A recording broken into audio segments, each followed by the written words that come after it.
start to record now. Oh, it's already recorded. Okay, so that's fine. Yeah. So I'll start off and then hand it over to Lynn. First off, thank you, Dean Dong, for the invitation. It's a pleasure to talk at the NSME Teacher Scholar Lecture Series. Lynn and I have been working on this project for over 2 years at this point. And the title of our talk today is Integrating Religious and Worldview Literacy in Public Health Curriculum, Community-Based Pedagogical Interventions in Undergraduate Courses. And this research was funded by a grant from Interfaith America, which we received in 2023. And that has transitioned to a larger grant, which Lynn will discuss a little bit later on in the presentation. Next slide, Lynn. So when Lynn and I were discussing the initial stages of this project, we are obviously coming at cultural competencies in very different ways. Lynn from public health and myself from religious studies, but we were interested in thinking deeper about the way that religious beliefs and practices can play a significant role in shaping people's understandings of their own health and well-being.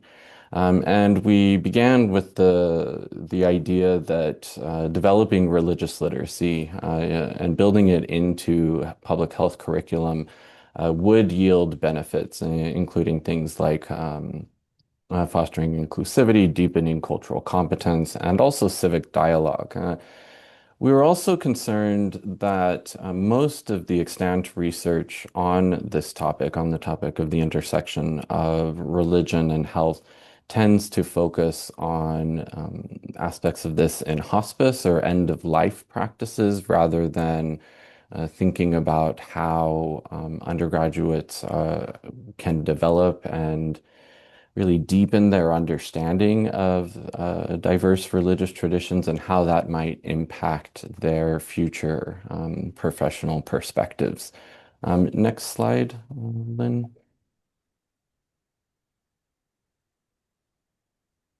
So, as we started thinking about this in late 2023, we started with some basic definitions. And for those of you in NSME, which might not be as familiar with religious literacy, there are many, many different ways of interpreting what it means to be religiously literate.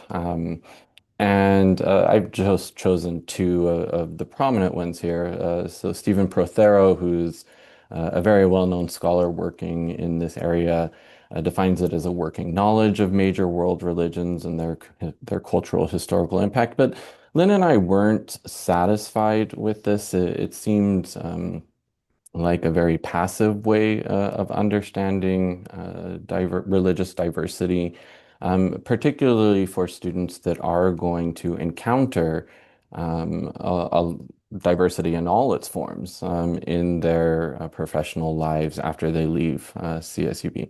We were looking for something that was a bit more active in terms of the ways that we could help students actively engage with the religious diversity in our community. And so we leaned more into this definition in red by Diana Eck, which is an informed and engaged understanding of diverse religious traditions that enables them to engage in constructive engagement across lines of difference. And so we really were trying to think about what kind of pedagogical interventions could we introduce into undergraduate public health courses that would um, give students the opportunity I need a break. uh, not only to read about the different religious traditions in Kern County in California and the United States, but really to gain firsthand perspectives from religious practitioners themselves and hear about the health concerns of their communities. And so we were looking to tackle this in two different ways. Next slide, Lynn. So we developed an intervention through a two 8-part religious literacy module that was integrated into Lynn's Public Health 2000 course, which is Introduction to Public Health. And we split it up into 2 weeks. And so the first week was really the introduction part of this. Many students have not encountered religious beliefs outside of their own, if at all. They were there. We found that, and Lynn will go through some of the survey data that we gathered over the last 3 semesters. But this first week was really just to present them with some basic information around the religious traditions through a series of lectures, also case studies, and then some group discussions about some studies and information that Interfaith America, the funding body, had put together for specific health concerns that each religious community very broadly was facing. The second week, we invited religious leaders from Bakersfield into the classroom for a panel discussion. But then also the students would work with individual religious leaders from a faith community in smaller groups. So it was a 75-minute session. The first half of that session was devoted to some questions that the students had developed based off of their growing knowledge of the religious traditions that were present among our panelists. And then they had a much more intimate close to a one-on-one session with the leaders to discuss and hear the leaders talk about how their communities understand not only their own health concerns or the health concerns of their communities, but also some of the misunderstandings and stereotypes that they often encounter in health settings that are related to their both religious and ethnic identity. And so last spring was the third time that we completed this intervention in Public Health 2000. And again, this has opened up some different pathways, which Lynn is going to talk about much later in the course. Next slide. So our goal in this, the overarching goal of the project was to think about think deeper about how these community-based, so again, bringing the community into the classroom to talk about their experiences of health and public health and the concerns within their communities, how these interventions could impact the knowledge or religious literacy of undergraduate students. But we were also interested in thinking deeper about how religious leaders themselves thought about religious literacy among public health professionals in Kern County. So what did they think about how their communities were being served, and what was the potential to take that understanding and think about how this could inform interventions in undergraduate courses. We all know that a majority of our students continue to reside in this area, and they are the future public health professionals. And we wanted to think about starting earlier in developing their understanding of religious diversity. Next slide, Lynn. Yeah, so I'll turn it over to Lynn now. Thank you, Joseph. So as we move along with the intervention, the idea is we want to do just a little research to be able to share what we learned from these interventions with the broader audience. So that's why I want to go through some of the methodology that we use to evaluate these interventions. So we use both like quantitative and qualitative method in this project. So for the quantitative component, we collect a pre and post student survey. And in this survey, we're trying to understand their confidence or their feeling about the knowledge about their own religion and other religions, their comfortability in terms of interaction with other individuals from other religions, and also also want to understand their understanding about the health issues and the potential health intervention program in the community that can address the issues of different like religious communities. Qualitative, we use like student reflections in terms of we ask them to do really quickly reflections, like 10 minutes, 5 to 10 minutes, just to see like whether they can describe like how religious traditions or faith impact health outcomes in the communities and why public health professionals need to have knowledge about religions. And as Joseph mentions, we also want to understand the perspective from the religious leaders from the communities about this type of intervention. So we did in-depth interview with the community religious leader and trying to understand some of the misunderstanding about the community health concerns. And what do they think about the role of higher education to address those misunderstandings? Because it's really important to understand the misunderstanding and then future public health professional, how you can know the misunderstanding and to be able to approach it in the way that you can address those the concerns from the communities, and also ask them about the perspective on class activities that we included in the interventions to see what the limitation, how we can improve, whether it is possible to expand this kind of intervention in different like public health courses or maybe future other courses like religious study courses as well. So quantitative, we look at the survey data, we provide like really quickly descriptive statistic here. We use like bivariate analysis to compare like the outcomes between pre and post. And for a qualitative component, we use thematic analysis to be able to identify themes from the interview. So here's some quick result from the survey, student survey. So as you can see here, for pre and post survey, the response rate was ranging around like 67% to 76%.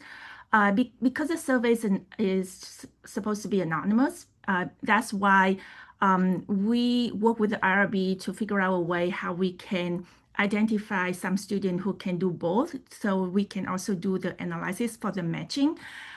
So we got about like 50% of the students complete like both survey based on the way that we are trying to identify those who completed both survey.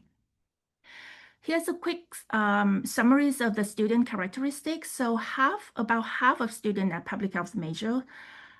So this is an intro class to public health. So there won't be many students who enter CSUB and they want to do pre-health, just like trying to get into nursing. So actually, beside public health major, we have lots of like pre-health students and also nursing students and some a small proportion of students from other major like human bio, psychology, criminal justice. 50% are freshmen, 70% are sophomore or junior. 85% of the students from both pre and post surveys are females, and 85% living in Kern County. So the first question we asked in the student survey is, do you have a religious tradition or faith? So as you can see here, both in pre and post, about 80% to 83% saying that they have a religious tradition and faith, and the majority as Christian. And the next question we ask is, do you know about other religious traditions? And if you can see here in the pre-survey, 65% of the students saying that they know about other religions. And in the post-survey, 75% saying that they know about other religions. And we also asked them, okay, if you know about other religions, can you name some other religion that you know? And one interesting things that we found is because majority of students saying that they are Christian and they specify they are Catholic. But then when they say, I also know about other religion and other religion to them, if they are Catholic, they list Christian. So there's some kind of like a lot of student misunderstanding in that way. So then we asked them to rate their knowledge about their own religions. Here's a graph that providing the comparison on the question using Likert scale on the scale from poor, fair to good, very good, or excellent in terms of knowledge about their own religions. So if you can see here, dark red is poor, light pink is fair, and then good, very good, excellent. We move on to the green area from lighter to darker. So we can see that from pre to post. Students who say they have good, very good, or excellent knowledge about their own religion increase from 52 to 64, but it's not statistically significant with the p-value is 0.07. So it suggests that some students who have like religions, their own religion, they know pretty good about their own religion already. But then the next question we ask is, can you rate your knowledge about the other religions? Then here we can see in the pre-survey, 42% saying that they have really poor knowledge about other religions, and only 11% saying that they have good or very good or excellent knowledge about other religions. And after the interventions, that increased from 11% to 30%. If you can see the green move from here, around 11% to 30%, and it is statistically significant. We're also interested to see whether students actually interact with individuals from outside their own religions. So for both pre and post survey, you can see we ask, they can rate from never, rarely, sometimes, often, or always interact with individual outside of their own religions.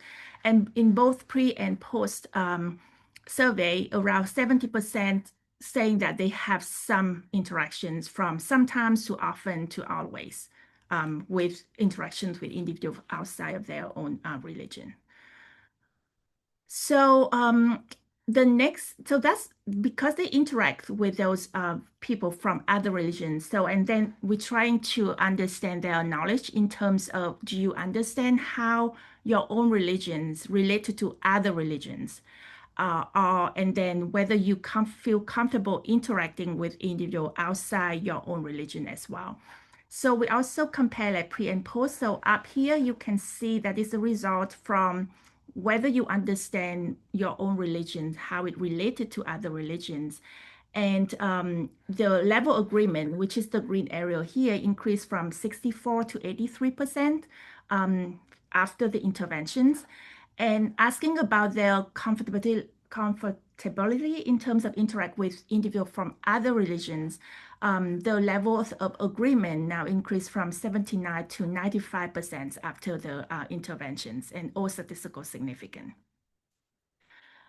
So the next component that we want to evaluate is want to understand whether students believe that this kind of knowledge is necessary for public health professional, and whether they understand different health concerns in different religious community.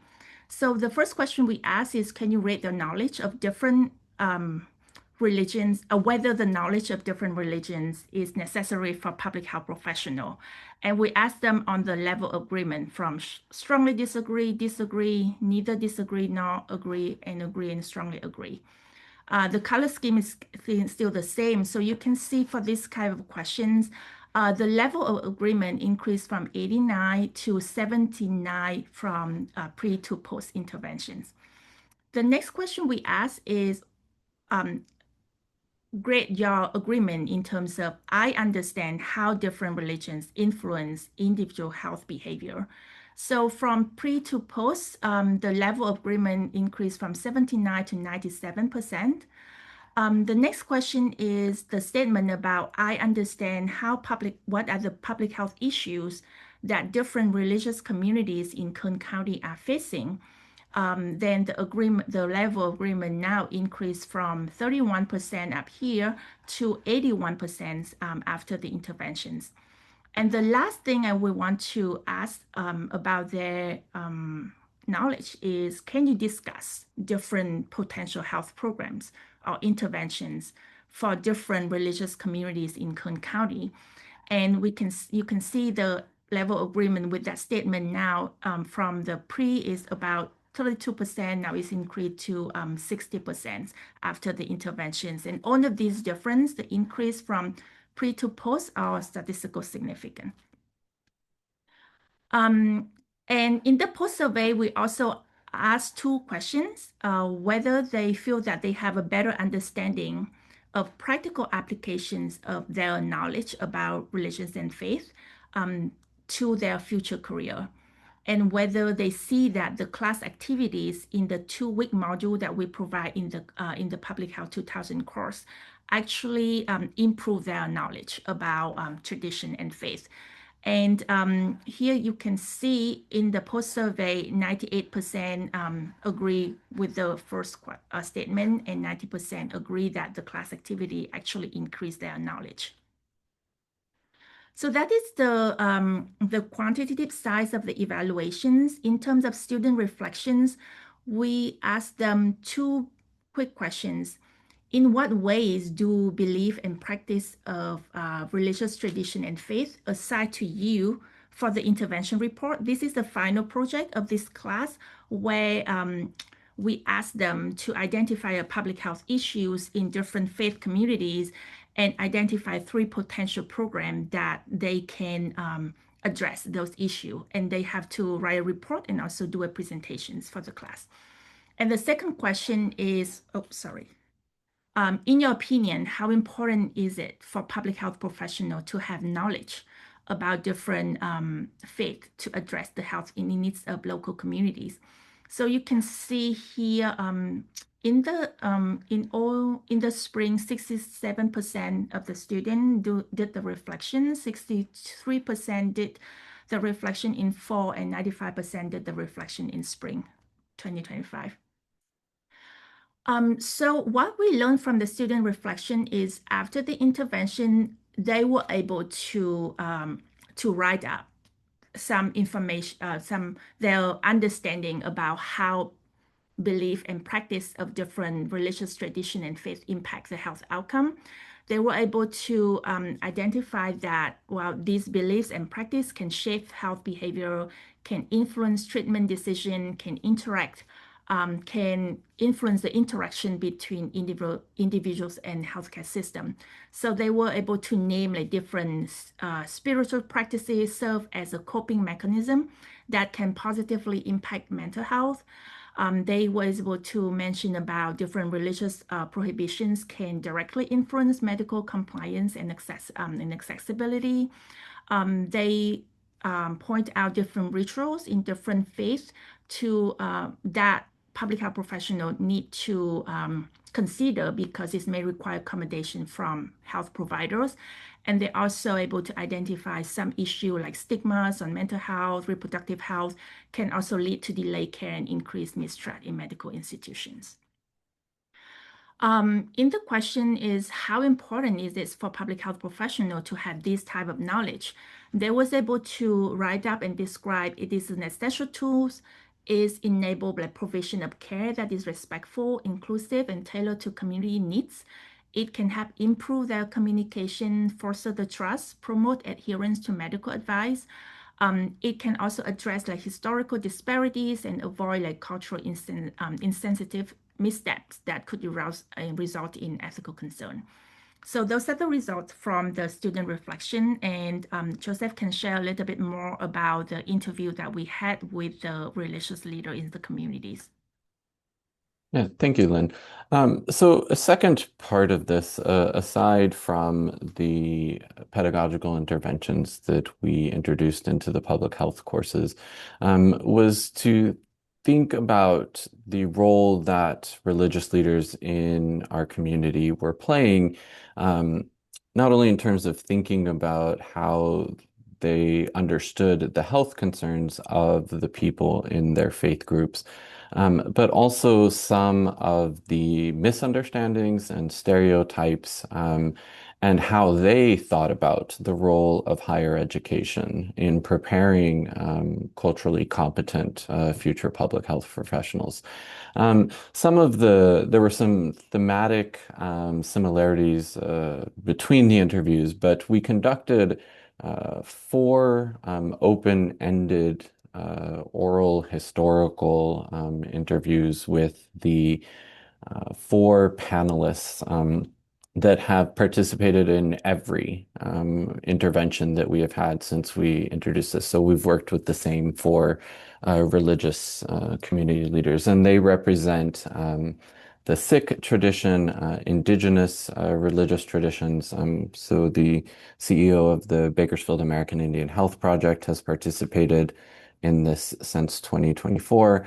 A Muslim imam and a Christian pastor have been a part of this. And over the course of the interviews, they varied from an hour to about 2 hours, and were transcribed and checked over that. They identified some health concerns within their communities that I think are not surprising. They're health concerns that I think are shared across much of the community in general. And a lot of them spoke about mental health or substance abuse. They were very concerned about rising issues with opioids in particular among their adherents, and especially the youth in their communities. And then also the rise in chronic conditions, diabetes, hypertension, and the effects of those on their community members' mental health as well. Next slide, Lynn. I won't read through these quotes. They're just a sampling of them. The boxes at the top summarize this much better. But part of the open-ended, or one of the open-ended questions that we asked them was how they felt that their faith addresses health concerns. And across all of the interviews, they pointed to specific teachings which they thought could help their adherents or the community members address many of the concerns that we saw in the previous slide. But I think the most convincing theme that came out of these interviews was the idea of the importance of community, and the importance that religious communities play in the lives of people. And many of them spoke about the lack of attention to that element within their belief systems on behalf of health practitioners. So there's often not an understanding among health practitioners or public health professionals that they can leverage these communities to provide services that will ultimately improve the health outcomes of their faith groups. Next slide, Lynn. They also spoke about some misunderstandings, and while they didn't think that there were misunderstandings about diabetes or hypertension or substance abuse, they did highlight, again, across the interviews, that there were misunderstandings around how their practices, their religious practices, and the variations within their religious practices and adherence to those practices can lead to some stereotypical actions on behalf of public health health professionals and public health professionals.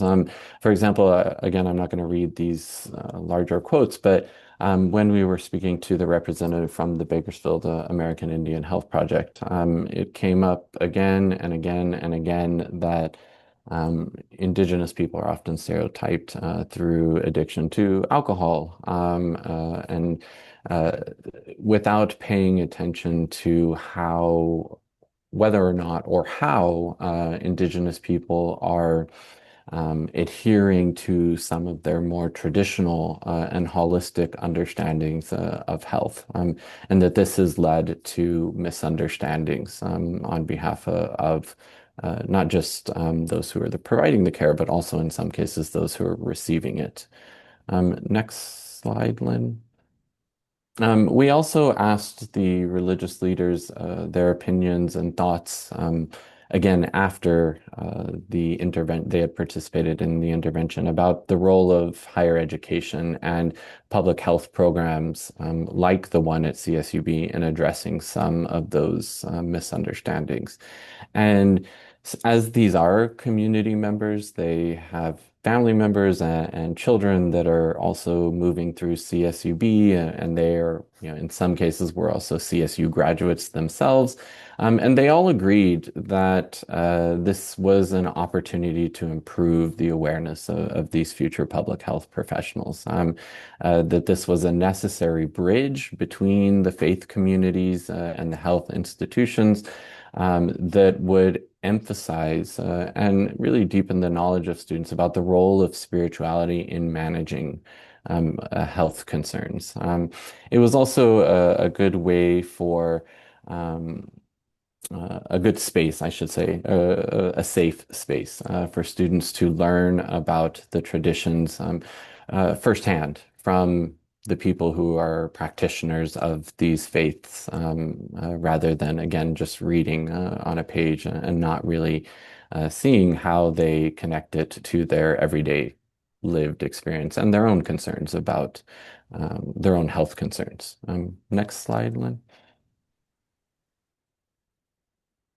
Lynn, actually, we can move to the next one. So there was a consensus among them that public health students need to know these religious traditions. And Lynn will talk a little bit about the limitations of this. As I mentioned earlier, we were only able to gather 4 religious leaders consistently. As we know, California and Kern County are extremely diverse religiously. And so going forward, while they all agreed that they needed to know the religious traditions, I think that the part of the next step is going to be increasing our own ability to reach different religious traditions. Next slide, Lynn. Yeah, and so some of their perspectives on the specific pedagogical interventions, they wanted to continue. And I think part of the reason that they think this, or part of a testament to the fact that this type of intervention needs to continue, is that they have continued to come back. We all know how hard it is to coordinate schedules, not just across the university, but with community members. And we have consistently had the same 4 leaders come to the panel to interact with public health students in that class. And it has been a safe space where we have set some ground rules for discussion. It's easy to miscommunicate our own understanding when we're learning about new things. And so that has been, I think, beneficial for both the students and for the religious leaders. They have also suggested more time with the students, and possibly thinking about taking the students into the spaces that these faith communities occupy, whether that's a mosque or a church or a gurdwara for the Sikh tradition. But they did also compliment our CSUB students and consistently remark about how engaged they were, which I think speaks to the level of interest from students as well, as they're thinking about what's going to make them a better public health professional as they move beyond CSUB. And I think, is the next slide you? Yeah, go ahead, Lynn. Yeah, thank you, Joseph. So just to conclude, I think through our evaluation of these interventions, we believe that such kind of community-based pedagogical interventions, like the one that we are doing, can be effective in developing religious literacy among undergrad students. And from the interview, religious community leaders value the role of higher educations in not just developing awareness of the role of spirituality in managing health, but also play a big role in preparing for future cultural competent health professionals. And if we have that future workforce, the goal, I think we hope that it can enhance the connections between faith community and health institutions that can be benefit for the health outcome of the whole communities. So that leads us to kind of the future directions, to think about the possibilities of continue and expand community pedagogical interventions. And so Joseph mentions a little bit at the beginning that we had a bigger grant to be able to continue that. But before we go to that, we want to talk a little bit about some of the limitations of the intervention that we apply in this Public Health 2000 course. Well, this is a 2 weeks module. And of course, we have a lot of content that we want to cover for the introductory course. So that's why there's always a time limit in course. And as we said, the community leaders thought that maybe give more students more time to be able to have more interactions and go into the community, learning about the community, interact with the community. And this is just the intervention in one course. So the idea is whether we can build this type of intervention into other course, not just lower division, but maybe upper divisions, to integrate this kind of religious literacy to help them develop like upper skills for public health, maybe in community needs assessment, program development, program evaluations, or even like research methods or data analysis. And for this course, we can only evaluate the short-term impact on student awareness, like pre and post the 2-week module. But to be able to evaluate like how they can carry this kind of knowledge into like practice in the future, that is a long-term impact. So there is the limitations of this kind of evaluations. And Joseph also mentioned we have 4 religious leaders committed to participate in intervention throughout 3 semesters, but also we have to think about whether we can expand the pool of religious leaders who are willing to participate in this kind of intervention that we can expand to other courses as well. So talking about expansions, I think to be able to scale the program, Joseph and I received a bigger grant in 2024, $60,000 also from Interfaith America, and it's called the Faith and Health Campus Grant. So with this funding, we are scaling the community-based pedagogical interventions into 5 different courses. We continue to do in the Public Health 2000, but we also expand into 4 different courses, 2 from public health and 2 from religious study. And the interventions has been implemented this fall, and we are in the process of data collections for the evaluation of those additional 4 courses. Part of this grant, we also have an activity which is going to happen in fall 2026, is to organize a faith and health symposium. And these symposiums, the idea is you want to share what we learned from all the pedagogical interventions that we implemented in 5 different courses.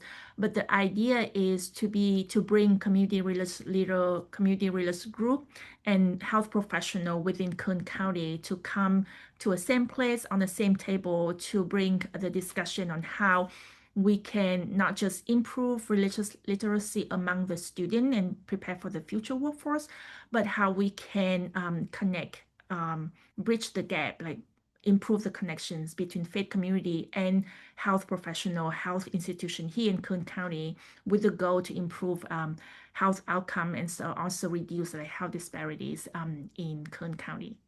So thank you for listening, and we're happy to receive any comments, any feedbacks, any questions. Thank you so much. Before we move into the question answer, let's give the 2 speakers a big round of applause virtually. So wonderful work, and I'm really glad to see the students have such an important learning experience. When I look at, I'm going to stop recording.